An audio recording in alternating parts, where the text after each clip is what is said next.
Hi guys, నిన్న CBN గారు ఆంధ్రప్రదేశ్ లో 3వ బిడ్డకి 30,000, 4వ బిడ్డకి 40,000 ఇస్తాను అని అంటే ఆ స్టేట్మెంట్ నాకు నచ్చక ఒక వీడియో చేశాను. నేను సిబిఎన్ గారికి ఎంత పెద్ద ఫ్యాన్ అనేసి, సిబిఎన్ గారికి ఎవరైనా ఏమైనా మాట్లాడితే నేను ఎలా రియాక్ట్ అవుతాను, కళ్యాణ్ గారి గురించి గానీ, సిబిఎన్ గారి గురించి గానీ, లోకేష్ గారి గురించి గానీ ఎలా రియాక్ట్ అవుతాను అనేసి ప్రతి ఒక్క ఫాలోవర్ కి తెలుసు.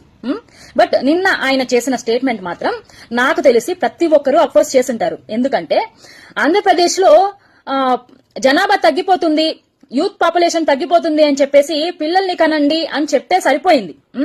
కానీ 30,000, 40,000 ఇస్తాను కనండి అని చెప్తే చాలా మంది మిడిల్ క్లాస్ వాళ్ళు, డబ్బు మీద ఆశ ఉండే వాళ్ళు ఏం చేస్తారంటే దాన్ని మిస్యూజ్ చేస్తారు. ఆ మిస్యూజ్ చేసేది భాగంగా ఎంతో మంది పిల్లల్ని కనేసి ఆ డబ్బు తీసుకునేంత వరకే వాళ్ళని చూసుకొని, డబ్బు తీసుకున్న తర్వాత ఆ డబ్బు కూడా ఆ పిల్లలకి ఖర్చు పెడతారని నమ్మకం లేదు, ఆ పిల్లల భవిష్యత్తు మంచిగా చేస్తారని నమ్మకం లేదు. అయినా 30,000, 40,000 ఒక బిడ్డ జీవితం అయిపోదు. దానికంటే ప్రతి ఒక్కరు పెళ్లిళ్లు చేసుకోండి, మంచిగా లైఫ్ ని లీడ్ చేయండి, ఒకరో ఇద్దరో పిల్లల్ని కనండి, ప్రతి ఒక్కరూ కనండి. పాపులేషన్ తగ్గుతుంది, పాపులేషన్ ని పెంచాలి, భావితరాలకి పౌరులు, యూత్ అనేది చాలా చాలా ఇంపార్టెంట్. అండ్ మేము ఏవైతే ఇప్పుడు ఈ పిల్లలు పాపులేషన్ తగ్గడానికి ఎవరైతే ఇప్పుడు వచ్చే జనరేషన్, ఈ జనరేషన్ ఎవరైతే పెళ్లిళ్ళు చేసుకుని పిల్లల్ని కనాలనుకుంటున్నారో వాళ్ళందరూ కనడానికి మెయిన్ రీజన్ ఏంటంటే health sector, schools, education sector, private schools లో ఉండే ఫీజెస్ అండ్ ఆ ఎక్స్పెన్సెస్ ఒక పిల్లాన్ని చూసుకోవడానికి అసలు ఎంతగా అయిపోయింది అని అంటే పిల్లలకే సపరేట్ గా కొన్ని బిజినెస్లు ఉన్నాయన్నమాట. అవి ఇస్తే కానీ ఆ పిల్లలు ఇంకా బతకలేరు అన్నట్టుగా క్రియేట్ చేసేసారు. పిల్లల మీద, ఎడ్యుకేషన్ మీద అండ్ హాస్పిటల్, పిల్లల హెల్త్ మీద సెపరేట్ గా చైల్డ్ అండ్ ఉమెన్ హాస్పిటల్స్ అని చెప్పి పెద్ద పెద్ద కార్పొరేట్ స్కాములు జరుగుతున్నాయి. మేము ఇవేవి జరగకుండా చూస్తాము. ఎవరైతే పిల్లలు పుడతారో వాళ్ళకి ఏజ్ నుంచి ఏజ్ లిమిట్ వరకు మొత్తం హెల్త్ అయినా సరే, ఎడ్యుకేషన్ అయినా సరే, ఏదైనా సరే మేమే చూసుకుంటాము అన్న గ్యారంటీగాన గవర్నమెంట్ ఇస్తే అప్పుడు ఎంతమంది పిల్లల్ని కన్నా సరే ఏమి నష్టం అనేది రాదన్నమాట.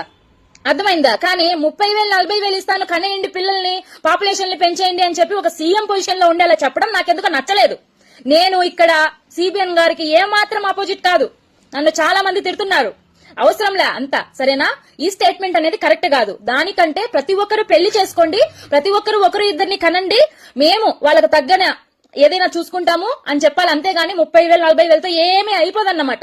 పెద్ద ఎవరైనా సరే, ఈవెన్ సిబిఎన్ గారి సపోర్టర్స్, టీడీపీ నాయకులైనా సరే, కూటమి నాయకులు ఎవరైనా సరే ఈ స్టేట్మెంట్ ని యాక్సెప్ట్ చెయ్యరు. అది నా ఒపీనియన్. అది అలా అవ్వదు. ఎవరెవరైతే ఇంకా దీన్ని ఎలుసుగా తీసుకొని పిల్లల్ని కనేద్దాము, 3, 4 కనేద్దామంటే అవ్వదు. మేము కూడా 3 పిల్లలం, 3 అమ్మాయిలం. మేము చదువుకునేటప్పుడు గవర్నమెంట్ స్కూల్స్ లో చదువుకున్నాము. మాకు మొత్తం అంతగా ఖర్చులు ఉండేవి కాదు. ఆ రోజుల్లో ₹1 వాల్యూ ఎంత ఉండింది, ఇప్పుడు ₹1 వాల్యూ ఎంత పడిపోయింది చెప్పండి? ఏమైనా వస్తున్నాయా? 30,000 అనేది ఒక డెలివరీ ఛార్జెస్ కి కూడా రావు. సో అది వర్కౌట్ అవ్వదన్నమాట. ఒకరు ఇద్దరిని కనండి, ప్రతి ఒక్కరు పెళ్లి చేసుకోండి. పెళ్లి చేసుకోకుండా ఉండేసి పిల్లల్ని కనకుండా ఉండేసింది అని అలా ఉండకండి.